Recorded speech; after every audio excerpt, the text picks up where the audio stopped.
Bore da a chroeso chi yma yn enw'n Harglwydd Iesu Grist. Mae'n dda cael dod at yn gilydd eto i addoli a croeso arbennig i bawb sy'n ymuno ar y we. Gobeithio bod chi gyd yn ddiogel wedi storm nos Wener a mae'n dda cael dod yma i Rhiwlas.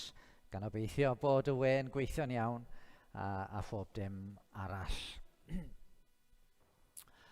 Chydig gwyddiadau'r wythnos yma, cyfarfodydd fel, wel, dim cweit fel arfer. Nos Fercher, da ni'n cael cwrdd aelodau i drafod chydig o bethau. Mwyn i gymaint o rieni as yw bosib fedru ymuno, da ni am gychwyn y cyfarfod am 8 o gloch, chydig yn hwyrach nag arfer, ond gobeithio fydd o ddim yn gyfarfod hir iawn. So mae hynna 8 o'r gloch, cwrdd aelodau nos Fercher. Nos fory mae'r merched yn cwrdd i drafod dyna fo. So mae hwnna'n digwydd nos fory a wedyn cyffro selar nos Wener. A bore dydd Sadwrn mae brecwast y merched, cyfarfod merched, dwi'n meddwl, bore dydd Sadwrn. Wedyn syl nesaf, os fe Dew'n caniatáu, fyddwn ni'n cyfarfod yma fel arfer yn y bore. A wedyn yn y pnawn mae'r cinio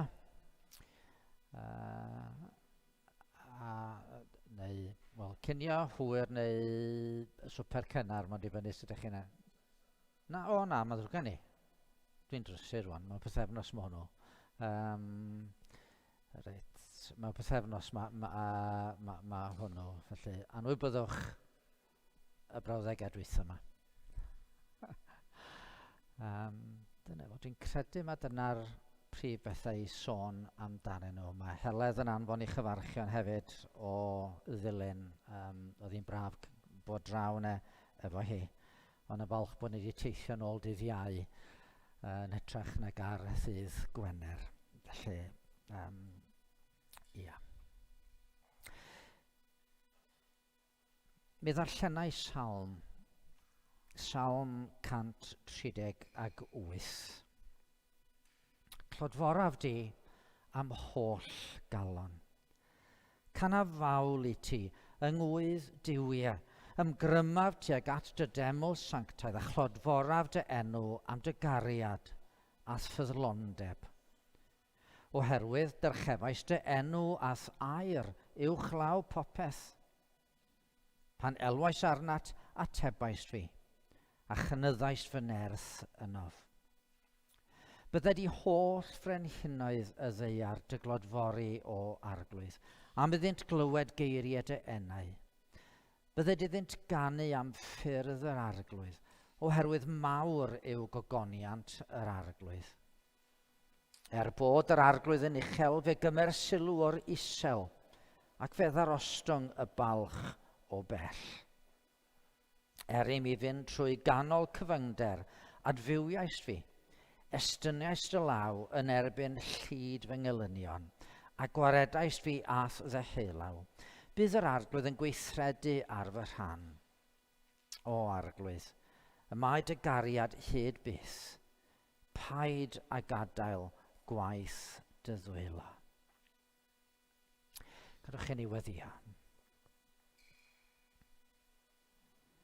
O Dduw Tad, wrth i ni ddod ger dy fron di y bore yma, da ni'n diolch yn bod ni newydd glywed, dy fod ti yn uchel, wyt ti'n cymryd sylw o'r isel. A da ni yma, o Dduw Tad, yn cydnabod yn bod ni'n dod fel rhai gwan, fel rhai isel ac eto yn troi at Dduw galluog sydd yn llywodraethu o dragwyddoldeb i dragwyddoldeb. A da ni'n diolch dy fod ti wedi, yn ôl y salm yma, wedi dyrchafu dy enw a dyrchafu dy air uwchlaw popeth. A da ni yma bore yma o Dduw Tad felly i ddyrchafu dy enw di o'r newydd, ond hefyd i wrando ar dy air di. Trwy dy ysbryd glân, nid i glosio ato ni, fel bydd yn amser efo'n gilydd yn fendith i ni am dy ogoniant mawr i dy enw di. Clywn ni trwy Iesu Grist yn harglwydd a'n gwaredwr da. Amen.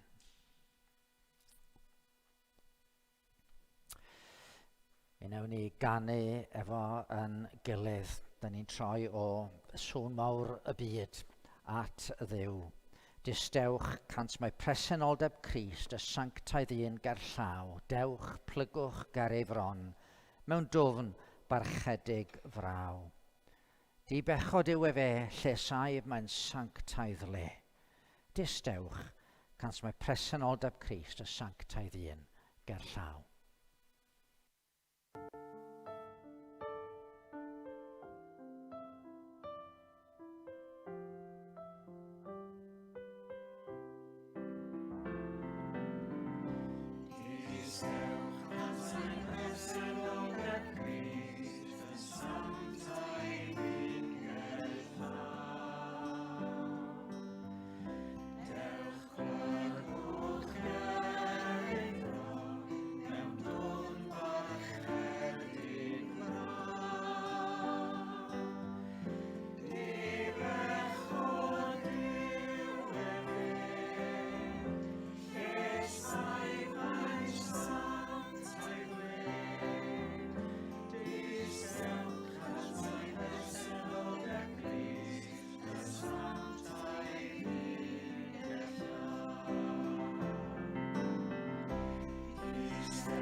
Mae'n gwybod os ydych chi sylwi efo'r pennill olaf yna.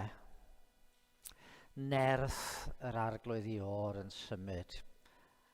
A da ni'n meddwl am nerth Duw yn symud fel, mae'n siŵr bod yna rhyw sŵn mawr ac yn y blaen. O na, distewch.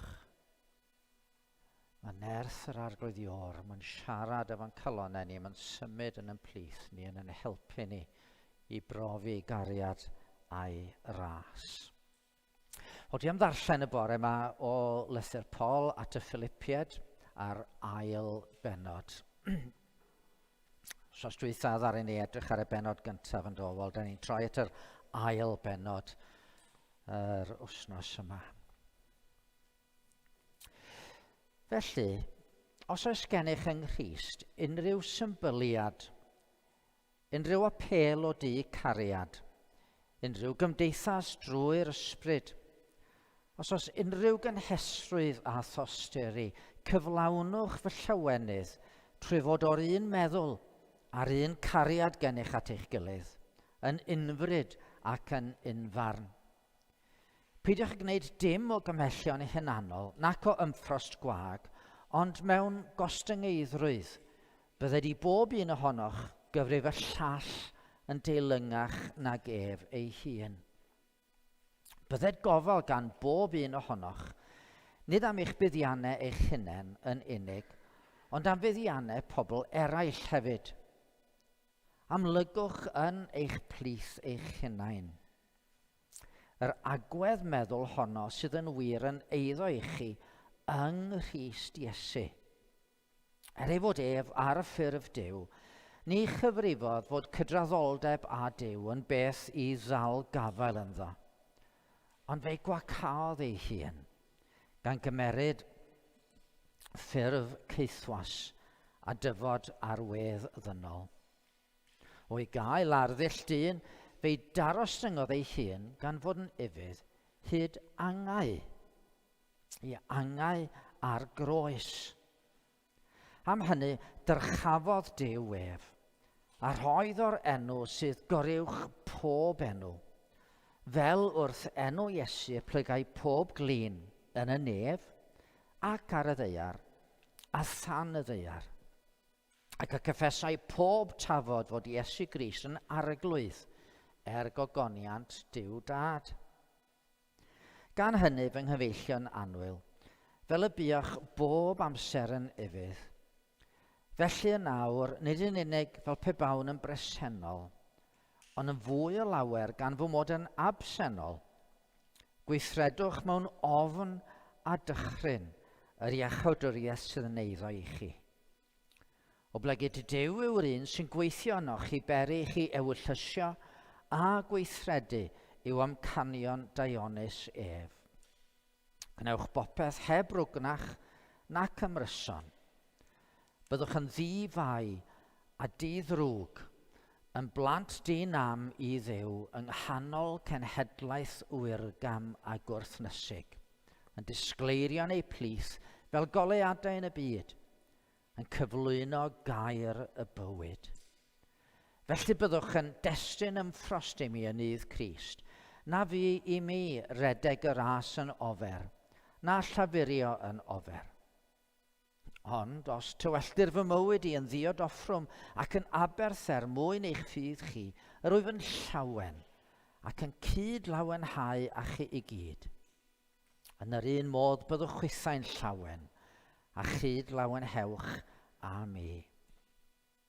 Ond yr wyf yn gobeithio yn yr arglwydd Iesu anfon Timotheus atoch ar fyrder, mwyn i mi gael fy nghalonogi o wybod am eich amgylchiadau chi, oherwydd nid oes gennyf neb o gyffelib ysbryd iddo ef, i gymryd gwir ofal am eich buddiannau chi. Maent oll a'i bryd ar ei dibenion ei hunain, nid ar ddibenion Iesu Grist. Gwyddwch fel y profwyd ei werth ef, gan iddo wasanaethu gyda mi fel mab gyda'i dad o blaid yr Efengil. Dyma'r gŵr ynte rwyf yn gobeithio i anfon cyn gynted byth ag y caf weld sut y bydd hi arnaf. Ac rwyf yn sicr yn yr arglwydd y bydda fi fy hun hefyd yn dod yn fuan. Rwyf yn credu hefyd y dylwn anfon Epaphroditus atoch, brawd a chydweithiwr a chydfelwr i mi, a'ch cenad chi i weini ar fy anghenraid i. Oherwydd mae ef wedi bod yn hiraethu amdanoch oll, ac yn poeni am i chi glywed iddo fod yn glaf.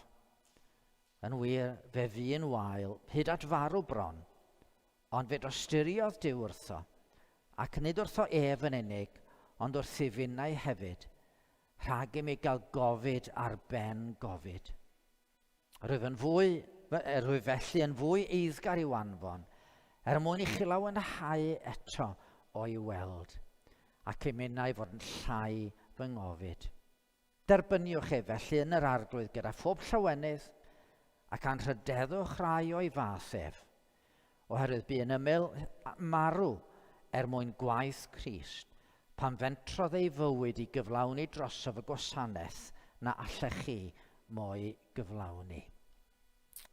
Dyma air yr arglwydd. Reit, blant, dych chi am ddod ymlaen os gwelwch chi dda i'r blaen am funud bach.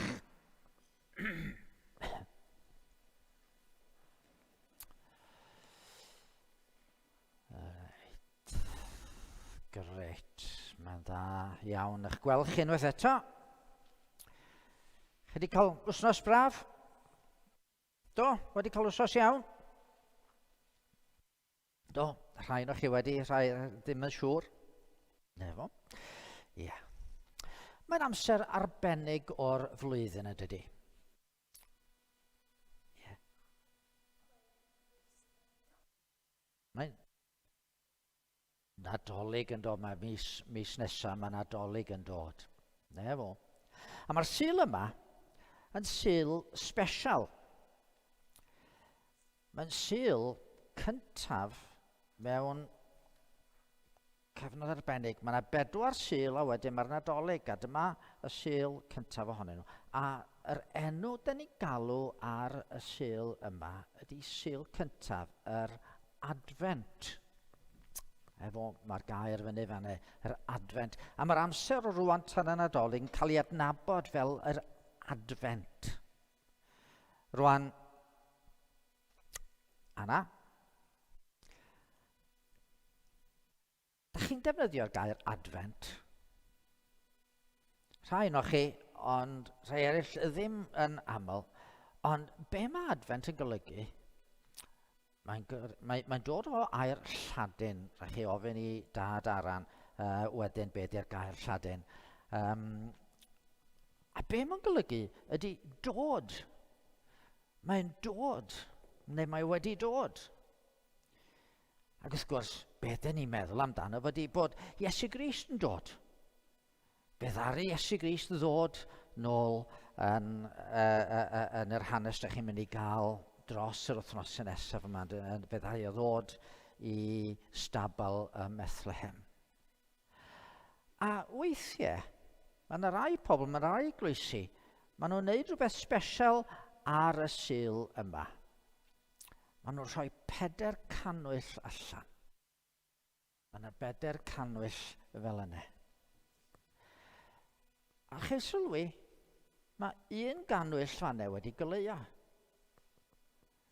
A be maen nhw'n wneud ydy, maen nhw'n goleuo 1 gannwyll ar y Sul yma, a wedyn Sul nesaf bydden nhw'n goleuo 1 gannwyll arall, so fydd 'na 2 wedi goleuo Sul nesaf. Trydydd Sul, mae 2 cannwyll, a'r 4th Sul, mae 4 cannwyll yn cael i goleuo. A mae'r cannwyllau yma fod yn atgoffa ni o rai pethau. Mae'r gannwyll gyntaf yn atgoffa ni o y gair gobaith. Gobaith.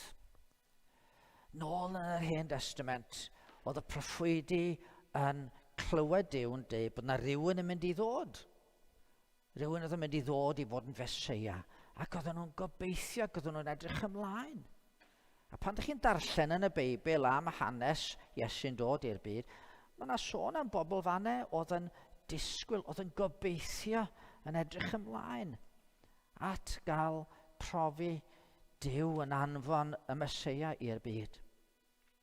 A felly gallwn ni obeithio cael dod i nabod Iesu Grist yn hynny. A ddiw'r ddiwrnod, mae Iesu Grist yn mynd i ddod nôl eto. Dyna'r Sul cyntaf, gobaith. Dwi eisiau chi gofio'r geiriau yma, achos mae yna daflen fanna i chi gael wedyn, a gallwch chi sgrifennu'r geiriau ar y daflen, a bydden nhw wedi mynd oddi ar y sgrin.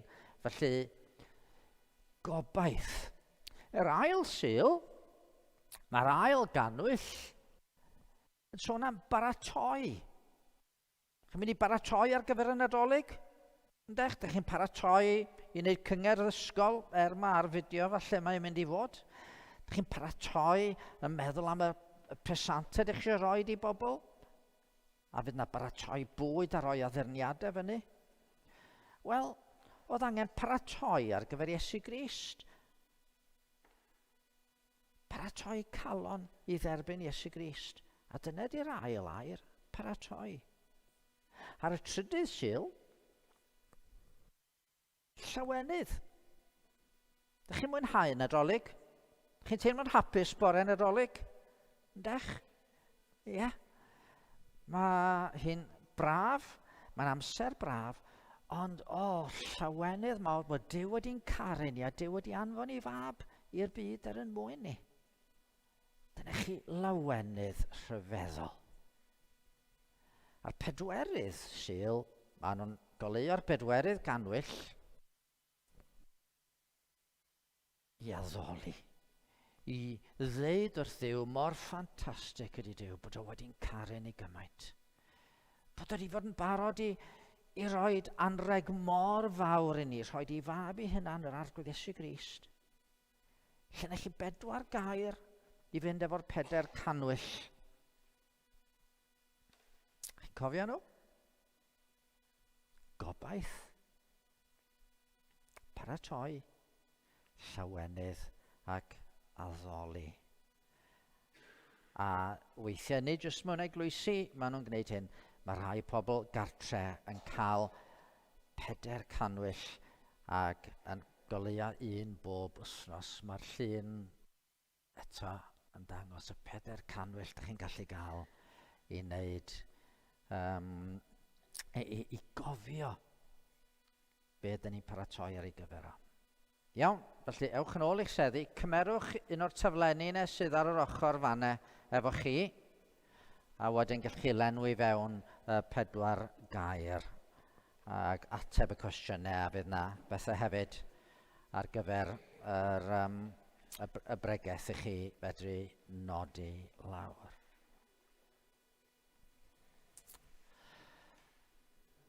A gan bod i'n Sul cyntaf yr Advent, fel mae yna emyn Advent sydd yn draddodiadol. Mae'n hen emyn, ond da ni'n gallu ei chanu hi wrth edrych ymlaen o tyred di Emmanuel a datod drwy mae Israel. Yr emyn fel petai yn mynd nôl i'r cyfnod cyn i Iesu Grist ddod ac Israel jyst yn hiraethu am Meseia. A mae gwahanol benillion yn sôn am wahanol beth oedd y proffwydi yn dod. Yn yr ail bennill, mae yna sôn am Duw yn dod ar Sinai, ar fyny Sinai, rhoi'r ddeddf a pawb yn dychryn wrth feddwl am Dduw sanctaidd. Yn y trydydd pennill, mae yna sôn am rhywbeth ar ei Eseia sôn amdano fo, y blagurin o giff Jesse a gwahanol bethau. Ac ar ddiwedd bob pennill, mae'r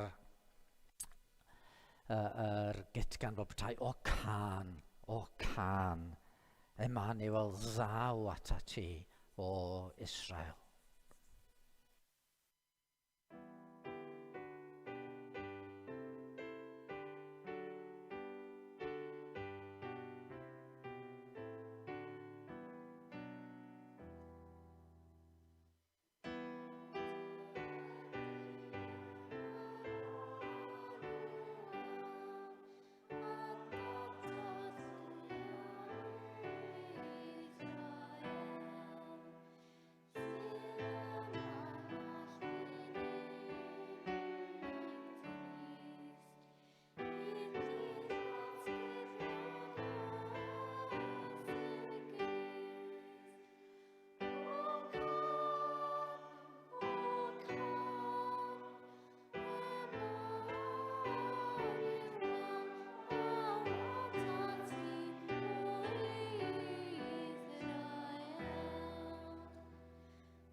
Gadewch i ni droi at yr arglwydd mewn gweddi. Gadewch i ni weddio.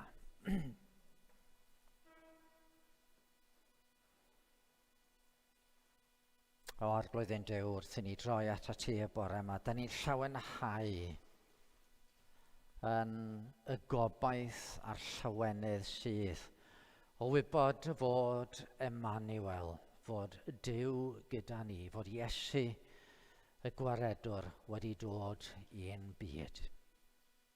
Da ni'n rhyfeddio Dduw'n Tad, dy fod ti wedi ystyried trigarhau wrth y fath fyd a'r byd yma. Ie, mae'r greadigaeth yn rhyfeddol a mae byd natur yn rhyfeddol o Dduw'n Tad. Ond y marddynoliaeth mor llawn o ddrygioni ac o wrthryfel yn erbyn dy safonau rhyfeddol di. Ac eto rwy ti wedi dewis trigarhau.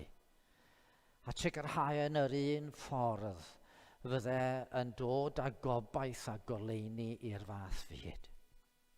Nid trwy roi pethau i ni, ond trwy roi dy fab i ni. Nid trwy roi gwybodaeth i ni, ond trwy roi gwaredwr i ni. A da ni'n diolch unwaith eto am y gwaredwr hwn. Da ni'n diolch am i ufuddod o i dy gyfraith di, yr ufuddod llawn nad os yr un ohono ni wedi gallu roi. Da ni'n diolch o Dad am i dosturi tuag at yr anghennus.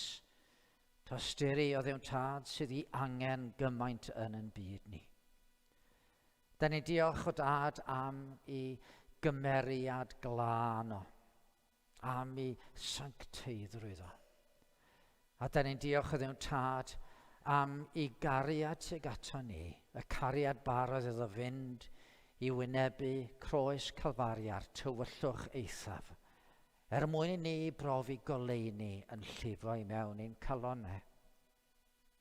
Ac wrth i ni nesau at y Nadolig o Dduw'n Tad, yn hiraeth ni yn wir ydy bod y goleuni hwn yn llewyrchu yn ystod y mis nesaf yma, ac yn llewyrchu mewn ffordd mor glir, fel y bydd pobl yn cael ei denu, yn cael ei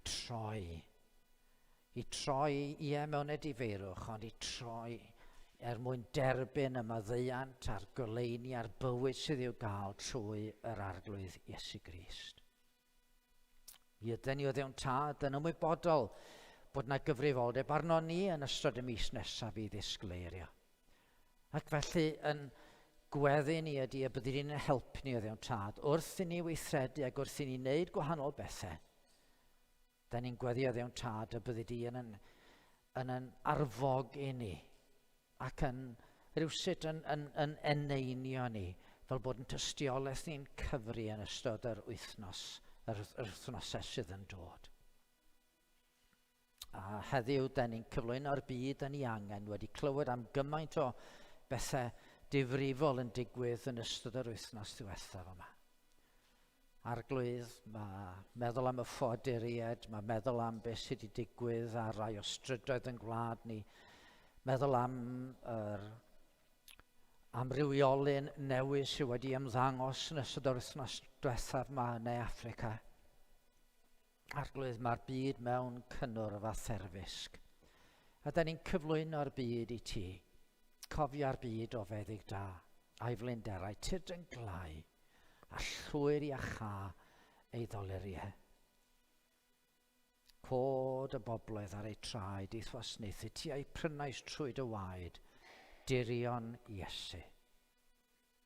Ac o Dduw'n Tad, efallai'n bod ni efo ryw anghenion arbennig yn pwysau yn calonnau ni, a da ni'n dod ar anghenion a'i rhoi nhw y bore yma wrth dy draed di, gan edrych at yr eiriolwr ar dy ddyhelaw di, yn gofyn i ti o Dduw'n Tad i drigarhau ar sail i eiriolaeth, ar sail i aberth. Ac os gweled i fod yn dda, neu di'n helpu ni i gario pob baich sydd wedi roi i ni, trwy i ni fwrw'n baich arna ti. A'r bore yma, da ni'n troi at y gair eto gan weddi y bydde di'n siarad efo ni trwy'r gair. gadair gair fod i ni ysgol i di fod yn dda, yn fwyd i'n heneud i bore yma. Fel y byddwn ni'n ystod yr wythnos sydd yn dod, yn dy gared i'n well, ac yn disgleirio yn y gymdeithas hon. Clyw yn gweddi trwy Iesu Grist yn harglwydd a'n gwaredwr. Amen.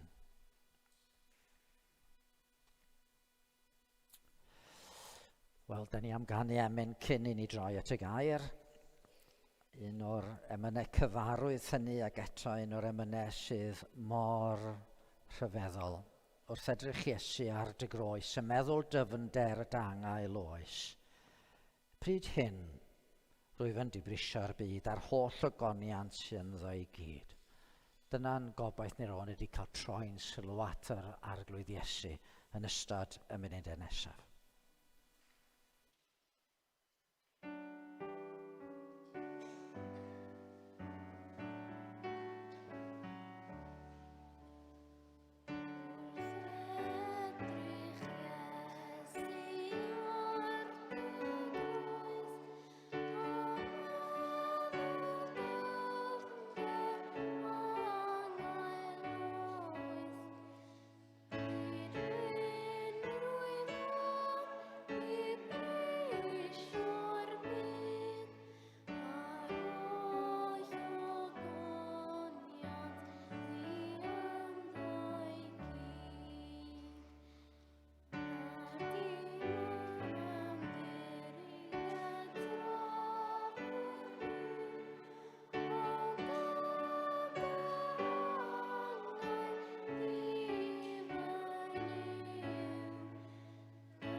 Mae'r nosweithiau yn dywyll adeg yma'r flwyddyn yn tydyn nhw.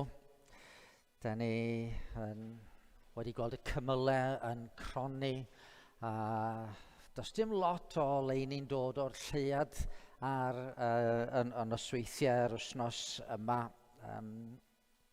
Ond os digwydd bod y cymylau'n clirio, yn agos at y gorwel, mi welwch chi fod yna 2 blaned mewn llinell efo i gilydd. Y blaned Iau, y blaned Gwener, a rhyngddyn nhw, chydig yn llai disglair, mae'r blaned Sadwrn. Wrth gwrs, mae yna ser eraill, a fel dwi'n dweud, rhyw ychydig ole o'r lleiad. Goleuni yng nghanol tywyllwch. Ac wrth gwrs, yn yn hoes ni, da ni ddim yn sylwi gymaint ar y ser falle oherwydd bod golau stryd, bod cymaint o ole o gwmpas y lle a chyn bo hir mi fydd tai ar yn strydoedd yn cael ei addurno efo goleuadau'r nadolig yn bydden nhw, addurniadau'r nadolig. Goleuni i lonni pobl yng nghanol tywyllwch y gaeaf. A po mwyaf tywyll ydy hi, mwyaf disglair mae'r golau yn ymddangos yn de.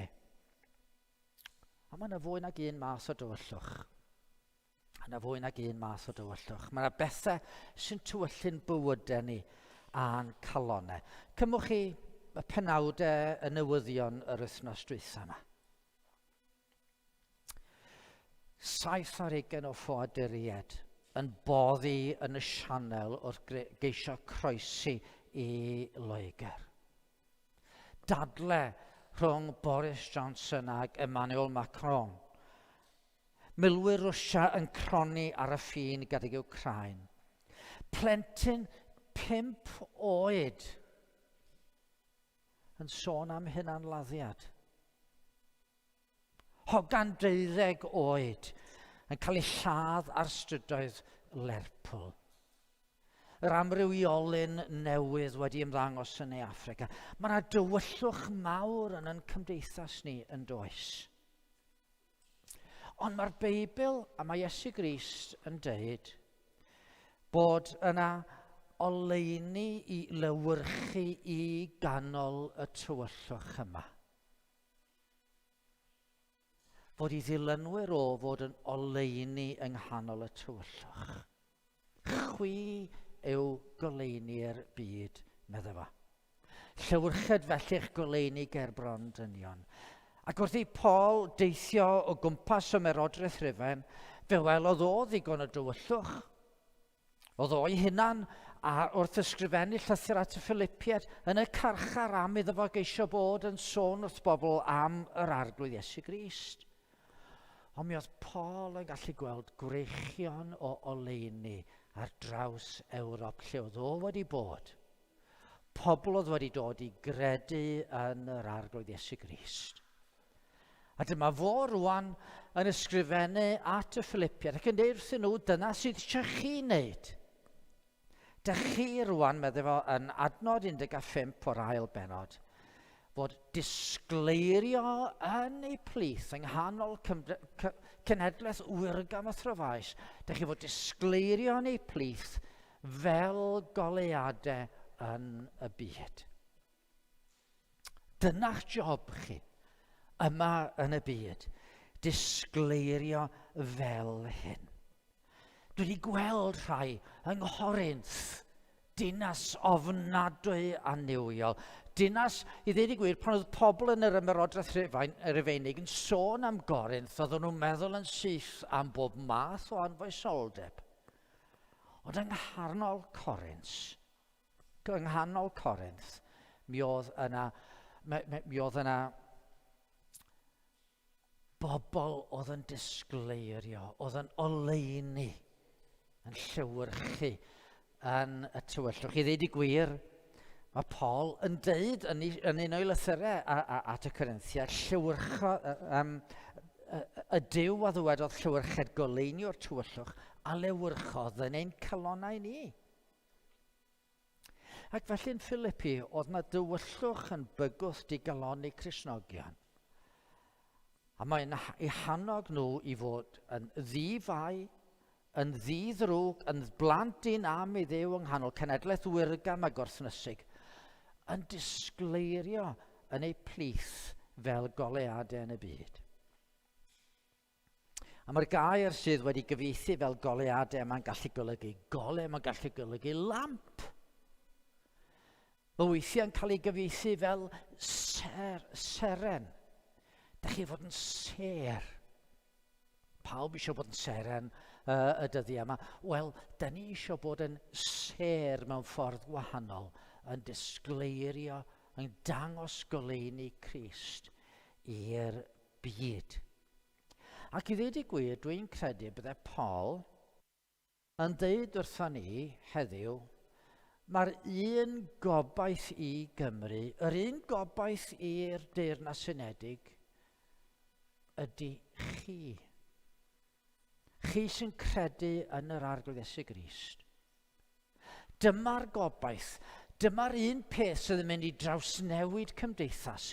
Dyma'r un peth sydd yn mynd i ateb anghenion pobl. Chi, yn bod yr hyn ydych chi, yn disgleirio fel ser. Felly, sut mae hyn yn mynd i ddigwydd? Sut dyn ni'n mynd i ddisgleirio fel ser? A'r peth cyntaf dwi eisiau chi i sylwi ydy fod Paul yn sôn fan yma am ddefnyddio yn meddwl. Yn meddwl. Mae'n deud wrth y Philippiaid 2 waith yn yr adnodau cyntaf yn y benod yma i ddefnyddio i meddwl. Mae am iddyn nhw fod o'r un meddwl yn yr ail adnod. A mae am iddyn nhw fod ar un meddwl ar arglwydd Iesu Grist. Rwan, tydi meddwl fel yma ddim byd i wneud efo bod yn glyfar, nid y math yna o feddwl ydi o fan yma. Ond mae'n golygu agwedd meddwl. Meddylfryd.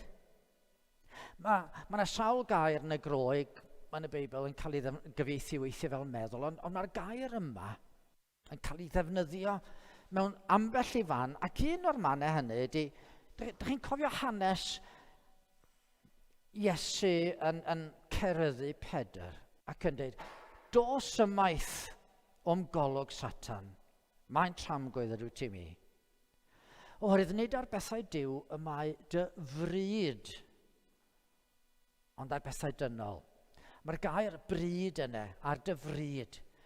Yr un gair yn y Groeg a sydd fan yma mae Paul yn ei ddefnyddio fan yma am meddwl. Be di'n ffordd ni o feddwl? Sut dyn ni yn edrych ar y byd a sut dyn ni'n edrych ar be dyn ni fod wneud?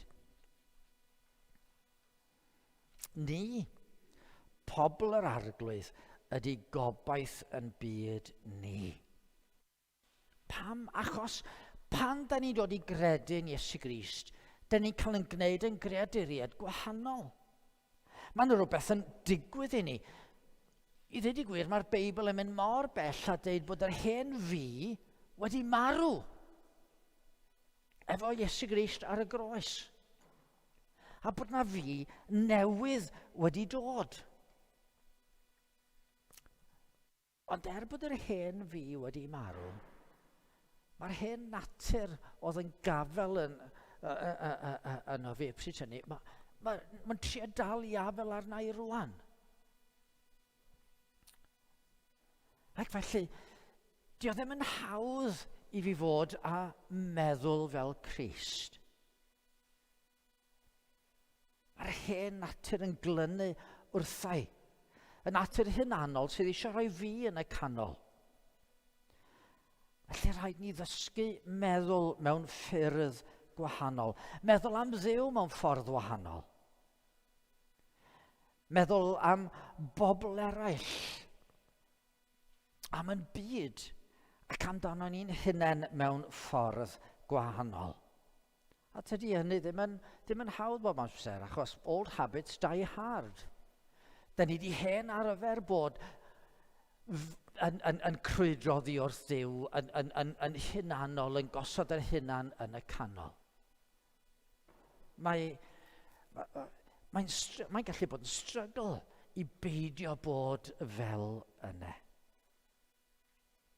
Ond da ni'n gorfod dysgu meddwl fel Iesu Grist. A mae Paul yn rhoi'r peth mewn ffordd arbennig iawn. Diom yn deud mae eisiau chi gopïo Iesu Grist. Amlygwch yn eich plith eich hunain, meddai fo, yr agwedd meddwl honno, sydd yn wir yn eiddo i chi yng Nghrist Iesu.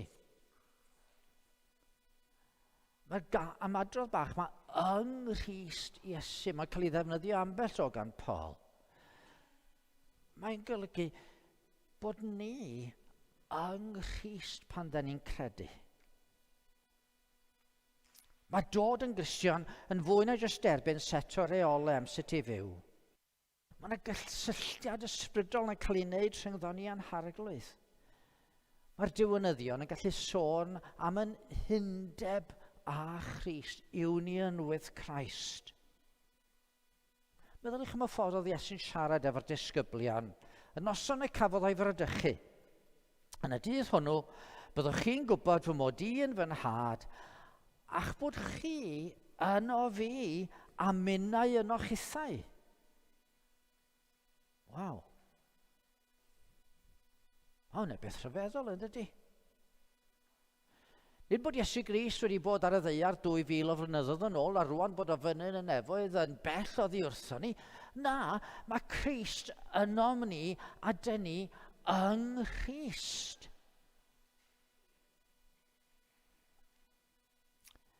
Ac felly, ffordd arall nath Iesu ddeud oedd, my fi yw'r ynwydden, chi yw'r canghennau. Mae'r sawl sydd yn aros yno fi a minnau yndden, ta'n dwy'n llawer o ffrwyth ferydd ar wahân i mi ni allwch chi wneud dim. Mae wedi rhoi calon newydd i ni. Mae yna ysbryd newydd o'n mewn. A be mae Paul yn deud wrth Gristnogion Philippi ydy rhowch heibio'r hen natur a rhowch rhyddid i'r natur newydd yma ddangos ei hun yn y ffordd ydych chi'n byw, yn y ffordd ydych chi'n ymddwyn, yn y ffordd ydych chi'n cyrraedd allan at eich gilydd. Gadwch chi'r natur newydd gymryd gafel ynddo chi. Ond ddown ni nôl at hwn mewn munud bach, ond yn gyntaf, gadwch chi feddwl am enghraifft gwbl ymarferol. Enghraifft ymarferol. Be mae'n golygu i adael i'r natur newydd yma gymryd drosodd? Mae'n amlwg fod yna broblem yn Eglwys Philippi. Oedd yna ddiffyg undod yn eu plith nhw.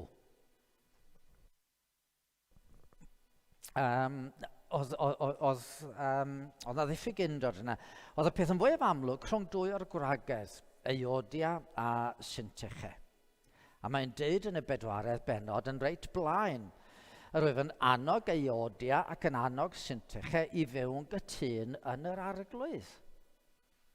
Am ryw reswm oedd nhw wedi anghytuno ac oedd yr anghytundeb yma wedi dod yn amlwg yn mywyd yr eglwys. A nid jyst ryw ddwy wraig ar y cyrion oedden nhw. Gallai Paul ddeud fod y gwragedd hyn a gyd ymdrechodd a mi o blaid yr Efengil. Oedden nhw wedi bod yn gweithio efo Paul, oedden nhw wedi bod yn helpu Paul.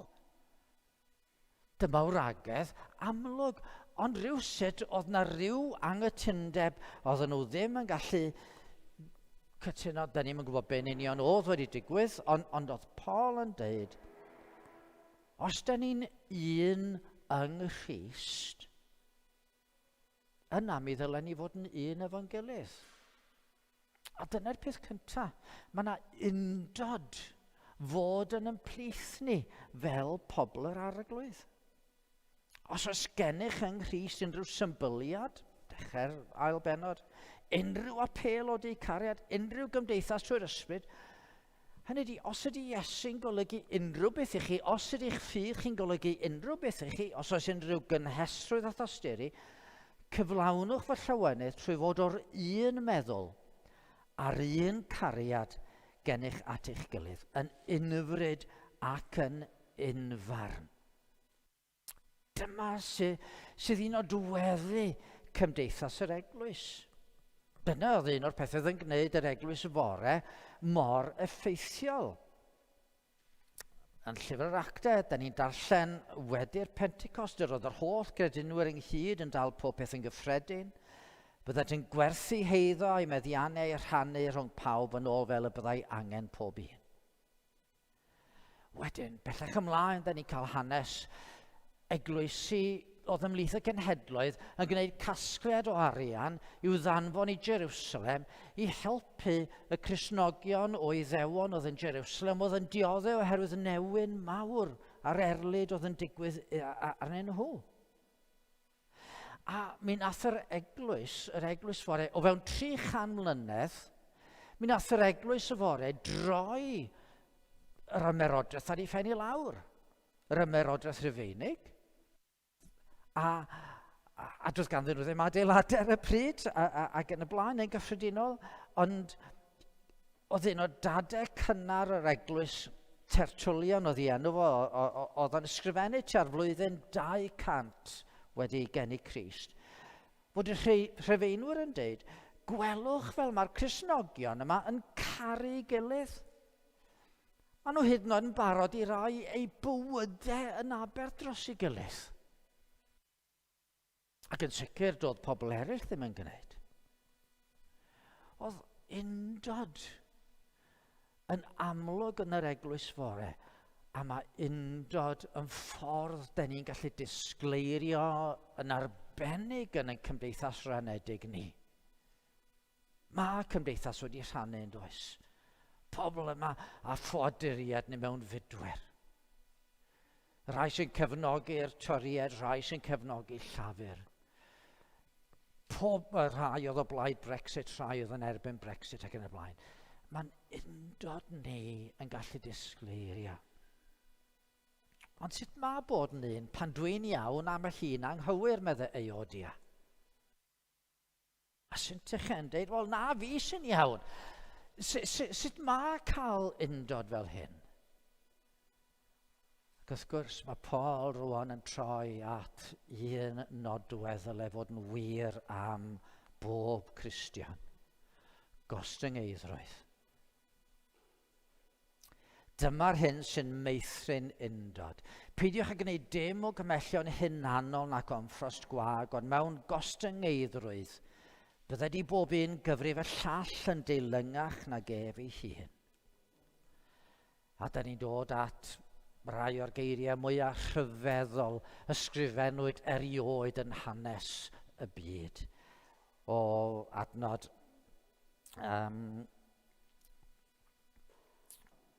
o adnod 6 ymlaen ynddo. Adnod 6 i 10, lle mae'n sôn am yr arglwydd Iesu ar ei fod ef ar yr un lefel â Duw. Bod e ddim wedi cyfri bod rhaid efo ddal gafel yn ei statws uchel lle oedd angylion yn plygydd efo seraffiad yn addolio. Nath o ddim cadw gafel a dweud, dwi ddim yn mynd i adael hwn. Ond mae fo'n plygu yn isel.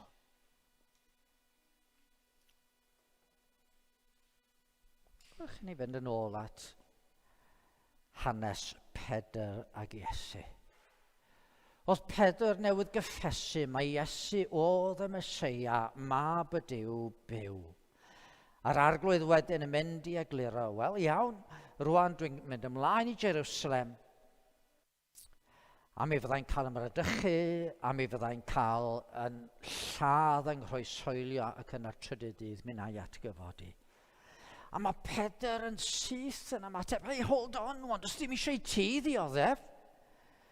Gelli di fynd o gwmpas Galilea lle mae'r tyrfaoedd yn dy hoffi di ac yn barod i dy ddilyn di. Mae'n braf yn Galilea, paid yn mynd lawr i Jerusalem. Sdim angen i ti ddioddef. A dyma'r cerydd yn dod. Dos ymaith yn fôl i Satan. Wyt ti'n meddwl fel mae'r byd yn meddwl? Wyt ti am i fi feddwl beth sy'n hawdd i mi? Ond dwi wedi dod i fod yn waredwr. A'r unig ffordd i mi fod yn waredwr ydy nid ystyried beth sy'n lles i fi, ond beth sy'n mynd i fod yn lles i ti, Pedr. Beth sy'n mynd i fod yn lles i'r rhai mae'r tad wedi rhoi yn fy nwylo i. Oherwydd, wyt ti, Pedr, i ti fy nili ni, wyt ti'n haeddu barn dragweddol. Fyddi di ddim yn gallu osgoi uffern dragweddol, ond i bai y mod i yn mynd ymlaen i gymryd dy feied i i'r groes drosto ti. A sylwch, os oedd unrhyw un yn mynd i fedru dweud fi sy'n iawn a wyt ti'n anghywir, Iesu oedd hwnnw'n de. Ond mai ef yw'r gair tragweddol, nath o ddim ystyried ei le ar orsedd y nef yn beth i ddal gafel ynddo, ond fe gymerodd i wneud yn blentyn heb le yn y gwesty. Yn ffoadur ymreichiau mair wrth iddyn nhw ffoi yr aifft. Yn fab ryw saer dinod yn Nazareth. Yn bregethwr heb orffwys na lle i roi ben i lawr. Ac yn droseddwr yn cael ei hongian yn noeth mewn cywilydd a ffôn ar groes ar domen ysbwriel Jerusalem. Ond ni'n deud yn gynharach, ni ydy gobaith Cymru. A mae hwnna'n swnio'n beth balch ofnadwy i ddeud yn dydy. Ond ydych chi'n gweld y llwybr i roi gobaith i Gymru ydy yn bod ni yn ostyngedig.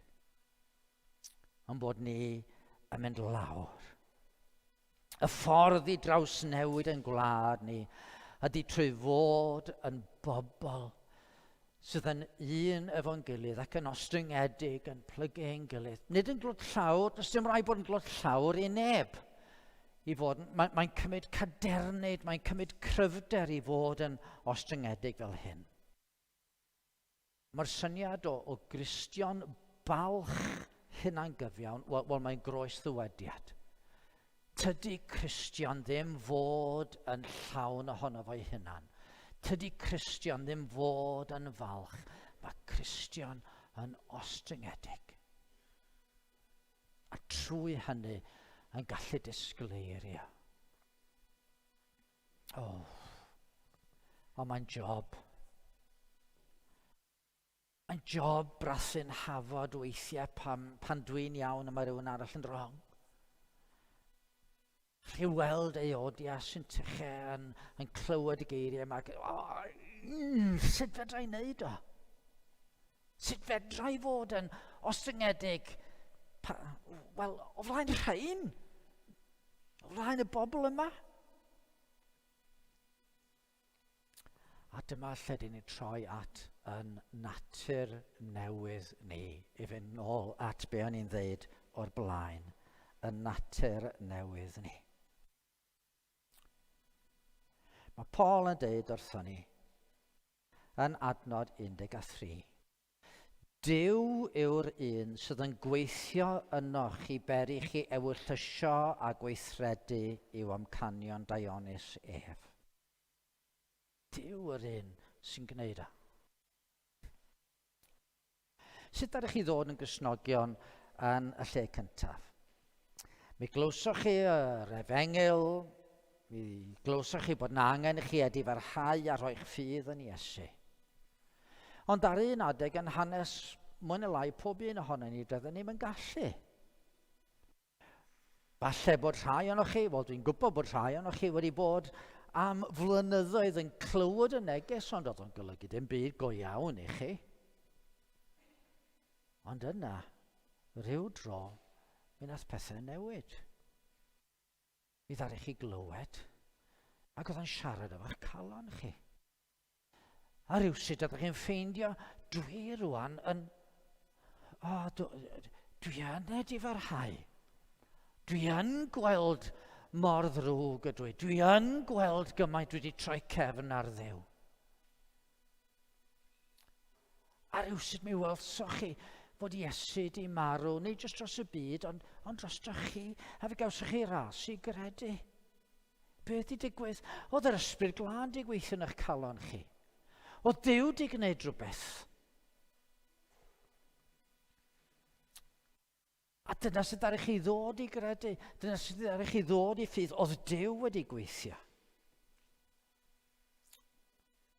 Ond rwan, mae Paul yn dweud, fel ddadech chi ddechrau, felly ydych chi'n mynd ymlaen. Nid yw yn dechrau'r gwaith o wedyn deithoch chi reit cariwch chi ymlaen yn eich nerth eich hunan. Na. Mae Dyw'n parhau i weithio yn gyson ynom ni.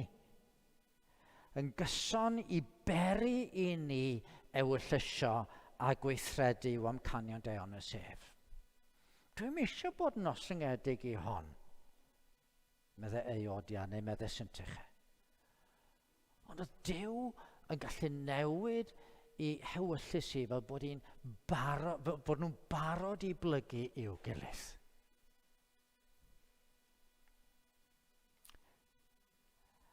A dyna oedd hanes Paul ei hunan. Dyna sut oedd o'n mynd yn ei flaen. Mae'n deud yn y 4 bennod, y mae gennyf gryfder at bob gofyn trwy'r hwn sy'n fy nerthu. Yn gallu pob peth trwy Grist yr un sy'n fy nerthu, meddai fo. Ac felly yma yn y bennod yma, mae'n deud wrth Gristnogion Philippi, cyflawnwch fy llawedydd trwy fod o'r un meddwl. Yr un cariad gennych at eich gilydd, yn unfryd ac yn unfarn. Peidiwch gwneud dim o gymellion hunanol nac o ymffrost gwag, ond mewn gostyneiddrwydd, bydde di bob un o'n o'ch gyfrif y llall yn deilingach nag ef ei hun. Ie, mae'n deud ysyn nhw, gweithiwch chi allan eich iachawdwriaeth, ond mae'n deud ysyn nhw hefyd, Dyw sydd ar waith yn eich calon chi'n eich galluogi chi wneud o. Fel y buwch bob amser yn nefydd, felly nawr, nid yn unig fel pe bawn yn bresennol, peidiwch just bahafio pan dwi o gwmpas. Yn fwy, pan dwi ddim o gwmpas, meddyliwch, mae'n bwysig yn bod ni yn gwneud be oedd Paul yn dweud, yn gwneud be mae Dyw eisiau gwneud. Gnewch bopeth heb rwgnach na cymryson. Grwgnach, da ni'n gallu cwyno, dydyn ni. Da ni'n gallu grwgnach. Heb rwgnach na cymryson. Byddwch yn ddifau a di-ddrwg, yn blant i nam i Dduw, yng nghanol cenedlaeth wyrgam a gwrthnysig. A mae'n mynd ymlaen yn newydd y bennod i sôn am Timotheus. Da chi'n gwybod, wel dyma chi rywun sydd yn ystyried anghenion pobl eraill, nid i anghenion o'i hunan. A wedyn mae'n sôn am Epaphroditus. A fel oedd hwnnw, am i fod wedi ymroi i helpu, bod y bron marw oedd wedi mynd yn sâl. Dwi'n gwybod pam felly, ond oedd o'n agos at farw achos yr ymdrech oedd wedi rhoi fewn i gynorthwyr apostol Paul. Gwyddwch fel y profwyd gwerth Timotheus, gan iddo wasanaethu gyda mi fel mab gyda'i dad. Ymroi i roi rhyddid i'r natur newydd. Ac os gnewch hyn, mi fyddai'n gallu deud fel Paul. Mi fyddwch chi'n disgleirio yng nghanol cenhedlaeth wyrgam a gwrthnysig. A byddwch chi'n destun ymffrost i mi yn nydd Crist. Na fi i mi dros 36 o flynyddoedd yn eich plith chi, redeg y ras yn ofer na llyfurio yn ofer. Ewch i ddisgleirio. Amen. Gadwch i ni canu am Grist yn dod i'n byd, a'r her wedyn i ni ddisgleirio yn y byd. Pa fawredd yw'r gogoniant hwn ddewisodd ddod yn ddim, cyfnewid gwychter nef yn nef am fyd mor dlawd a llwm. Daeth Dyw yn un ohonom ni, tu hwnt i ddeall dyn. Rhyfeddu mwy o wna bob tro clywai'r hanes hwn. Ac yn y pennill ola, yn sôn am y byd yn dal i wrthod, ond caiff y byd ei ganfod ef, a'i gariad maith di-drai, wrth weld ei waith, ei air, ei ras, yng nghnawd ein bywyd brau.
chwilio ni o Dduw, i ti adnabod yn calon.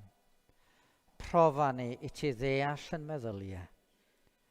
Edrych adem yn y ffordd a fydd yn loes i ni, ac arwain ni yn y ffordd dragweddol.